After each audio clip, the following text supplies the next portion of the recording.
All right, here with analysis into how President Bush, would have handled this crisis. Former Bush advisor, the architect, Fox News contributor Karl Rove. All right, before we get to that, did you see the Latte salute? The president gets off Marine One today. Oh, well, hang on. Obviously, you've seen it. I mean, how would President Bush ever do that? Yeah, are we surprised? I mean, after all, we got a chai swilling, golf playing, basketball trash talking, leading from behind. I got no strategy. Osama bin Laden is dead. GM is alive. A community organizing commander-in-chief. How disrespectful was that? Yeah, I was shocked. Insensitive. Look. You can't stop and salute the brave men and women. What is that? Yeah, and look, he knows there are going to be 2 Marines at the bottom of Marine One when he gets off. And the idea that I'm going to just sort of jaunt out there with my chai tea and give him the old, it's not a latte salute, it's a chai salute because he drinks chai tea. But, I mean, please, how disrespectful was that? Yeah, listen, Karl, when he said in a speech, and he was reading his teleprompter, Navy corpsman, again and again and again. This is how little he knows about the military. He said Navy corpsman, Navy corpsman, Navy corpsman. He doesn't know what a corpsman is. This is a little frightening now that this guy is rejecting out of hand the advice of our top military brass, the chairman of the Joint Chiefs, former defense secretaries now that have come out and spoken out against him. It's a little bit frightening, and I guess it's showing up in his approval rating. Did you see the Reuters poll? 35-58, 35% approval rating. Among independents, it's 23-72. Yeah.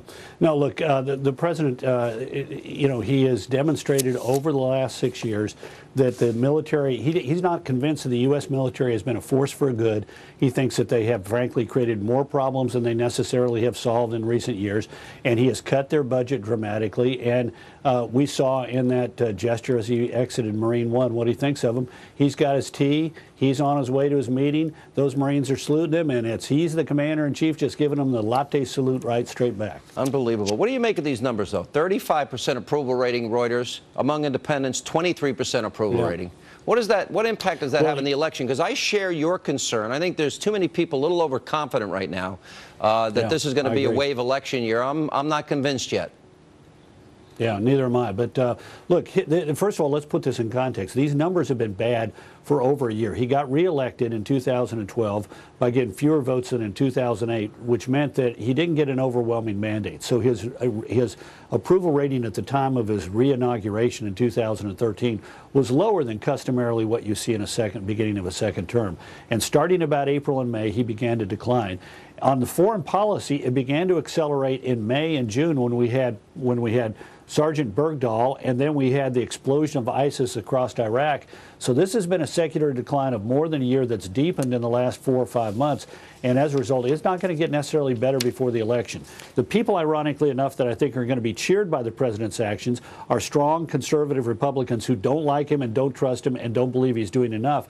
The people who are going to be most unsettled by this are the anti-war left of his own party, which are not going to be made more enthusiastic by the President of the United States talking about bombing Syria. And he knows this, which is why he has been so restrained in what he has said and so tepid in his response. So, well, first of all, Bush wouldn't have allowed this to happen in Iraq. He would have kept intelligence and training on the ground. And number two, he probably would have armed the Syrian opposition much earlier.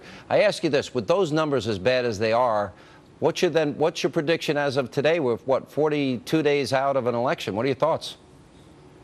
Well, I think it's 51 or 52, and it's very close. I mean, we're likely to have these races settled. We'll have Louisiana settled in December. We could have the 51st or 52nd vote for the Republicans in December from Louisiana, and we're likely to see some of these races very, very close. Now, it could be bigger. I mean, this could be a late developing wave, as we've seen in some previous elections, including 2010. Remember, at this point, nobody is really suggesting that Mark Kirk is going to win in Illinois, or Ron Johnson is going to win in Wisconsin, or Pat Toomey is going to win in Pennsylvania. These were late developing victories in 2010.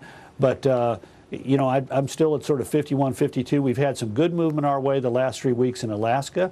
We've had some good movement and some good polls the last couple of weeks in Colorado and Iowa. Arkansas and Louisiana continue to firm up.